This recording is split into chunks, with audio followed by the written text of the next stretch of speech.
कैसे हैं आप सभी। आज हमारी ये जो क्लास है वो जनरल साइंस पढ़ेंगे। इसमें हम फिजिक्स के कुछ क्वेश्चंस पढ़ेंगे। आरपीएफ, रेलवे कांस्टेबल और एसआई के लिए रेलवे में आए हुए क्वेश्चंस हैं सभी। इस क्लास में जो हम करेंगे वो रेलवे में आए हुए क्वेश्चन है। ठीक है, तो हमारा पहला क्वेश्चन क्या है? पहला क्वेश्चन है,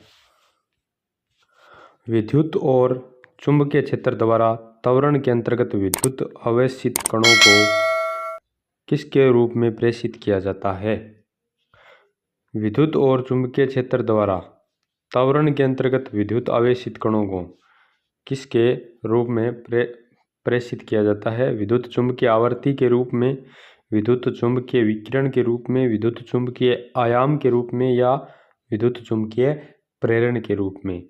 तो विद्युत चुंबकीय क्षेत्र द्वारा त्वरण के अंतर्गत जो विद्युत आवेशित कण होते हैं उनको हम विद्युत चुंबकीय विकिरण के रूप में प्रेषित करते हैं। तो बी ऑप्शन आपका इसका जो करेक्ट आंसर हो जाएगा।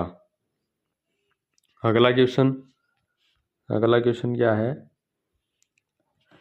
अगला क्वेश्चन है, हाइड्रोलिक तनाव और उससे संबंधित आयतनिक तनाव के अनुपात को क्या कहा जाता है? हाइड्रोलिक तनाव और उससे संबंधित आयतनिक तनाव के अनुपात को क्या कहा जाता है? संपीड्यता, आयतन प्रत्यास्थता मापांक, अर्धमापांक, समतुल्यता। तो इनके अनुपात को जो कहा जाता है वो कहा जाता है आयतन प्रत्यास्थता मापांक। तो बी ऑप्शन आपका इसका जो है करेक्ट आंसर हो जाता है। ठीक है, और इसके मात्रक की अगर हम बात करें तो इसका मात्रक होगा न्यूटन मीटर स्क्वायर। ठीक है, अगला क्वेश्चन है, बिजली के फेस सिग्नल अथवा आवर्ती के बिना बदले प्राथमिक परिपथ से द्वितीय परिपथ में ले जाने के लिए विद्युत स्थैतिक डिवाइस का उपयोग किया जाता है। यानी आवर्ती बिना बदले, विद्युत के फेज सिग्नल की आवर्ती बिना बदले प्राथमिक परिपथ से द्वितीय परिपथ में ले जाने के लिए विद्युत स्थैतिक डिवाइस का उपयोग किया जाता है। यानी कौन सी डिवाइस का उपयोग किया जाता है? ट्रांसफार्मर का किया जाता है, या जनरेटर का किया जाता है, या फिर ट्रांजिस्टर का किया जाता है, या फिर रेक्टिफायर का किया जाता है। तो आपका प्राथमिक कुंडली से द्वितीय कुंडली में ले जाने के लिए बिना आवर्ती बदले जो डिवाइस का उपयोग किया जाता है वो आपका होता है ट्रांसफार्मर। ठीक है, ट्रांसफार्मर है वो ये अन्योन्य प्रेरण के सिद्धांत पर कार्य करता है। इसमें कुंडलियां लगी होती है, प्राथमिक कुंडली और द्वितीय कुंडली। और ट्रांसफर का आविष्कार किया था माइकल फेराडे ने 1831 में। किसने? माइकल फेराडे ने। अगला क्वेश्चन है, इलेक्ट्रोड और इलेक्ट्रोलाइट के बीच विकसित होने वाले विभवांतर को क्या कहा जाता है? इलेक्ट्रोड और इलेक्ट्रोलाइट के बीच विकसित होने वाले विभवांतर को क्या कहा जाता है? डायोड विभव, मानक इलेक्ट्रोड विभव, विद्युत विभव। इसको क्या कहा जाता है? इलेक्ट्रोड और इलेक्ट्रोलाइट के बीच जो विकसित होने वाला विभवांतर है उसे आपका इलेक्ट्रोड विभव कहा जाता है। सी ऑप्शन आपका इसका है जो करेक्ट आंसर होगा, इलेक्ट्रोड विभव। इलेक्ट्रोड विभव दो प्रकार के होते हैं। कितने प्रकार के? दो प्रकार के। कौन कौन से? एक तो होते हैं आपके ऑक्सीकरण इलेक्ट्रोड विभव, और दूसरे होते हैं आपके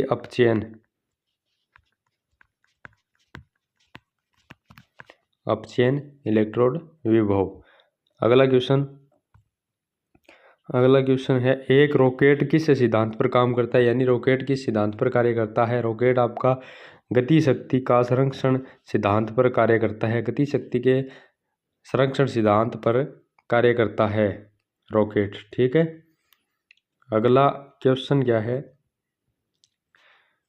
दबाव का सूत्र क्या है? अगला क्वेश्चन हमारा क्या है? दबाव का सूत्र क्या है? दबाव बराबर यानी दाब बराबर क्या होता है? दाब बराबर होता है आपका बल बट्टे क्षेत्रफल, बल अपॉन क्षेत्रफल होता है। ठीक है, दाब बराबर बल अपॉन क्षेत्रफल यानी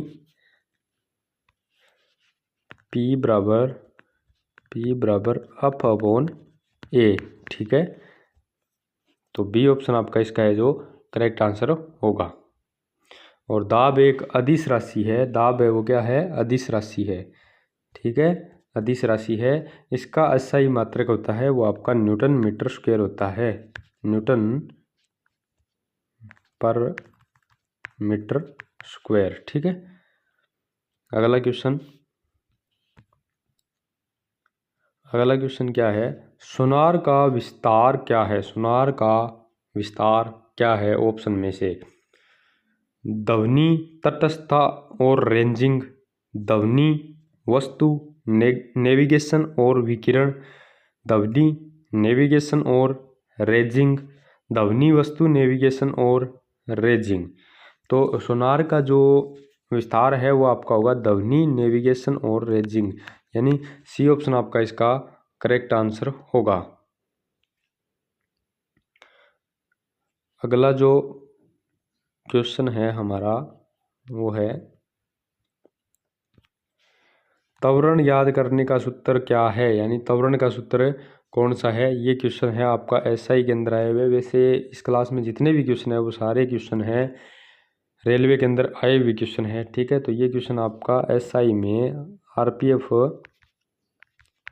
एसआई में कब आया था? ये 2019 में आया हुआ क्वेश्चन है आरपीएफ एसआई में। ठीक है, तो त्वरण जो वेग में परिवर्तन की दर होती है उसे त्वरण कहा जाता है। इसलिए वेग में परिवर्तन यानी समय के साथ वेग में जो परिवर्तन होगा तो इसलिए त्वरण बराबर वेग बटे समय होगा। त्वरण बराबर वेग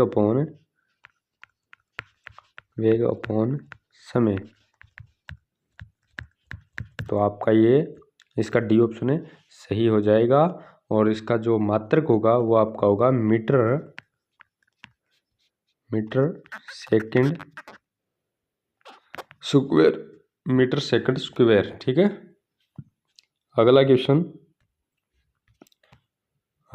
क्या है? एसआई पद्धति में गुणज 10 की पावर -21 का उपसर्ग क्या है? यानी 10 की पावर -21 को क्या कहा जाता है? 10 की पावर -21 को जो आपका कहा जाता है वो कहा जाता है जेप्टो। ठीक है, जेप्टो। तो बी ऑप्शन आपका इसका है करेक्ट आंसर हो जाता है। अगला क्वेश्चन क्या है? प्रकाश तरंग का सिद्धांत किसके द्वारा प्रस्तावित किया गया? प्रकाश तरंग का सिद्धांत किसके द्वारा प्रस्तावित किया गया? तो प्रकाश तरंग का सिद्धांत देने वाले इनमें से कौन थे? Paul Dirac, Robert A Milton, Christiaan Huygens, Homi Jehangir Bhabha. तो प्रकाश तरंग का सिद्धांत देने वाले थे, इनका जो प्रस्तावित करने वाले थे वो आपके थे क्रिस्टियान ह्यूजेंस। ठीक है, तो आपका सी ऑप्शन इसका है वो करेक्ट आंसर हो जाता है। इसे ह्यूजेंस सिद्धांत के नाम से भी जाना जाता है। ह्यूजेंस ने ये सिद्धांत है वो आपका 1678 में प्रस्तावित किया। ठीक है, आज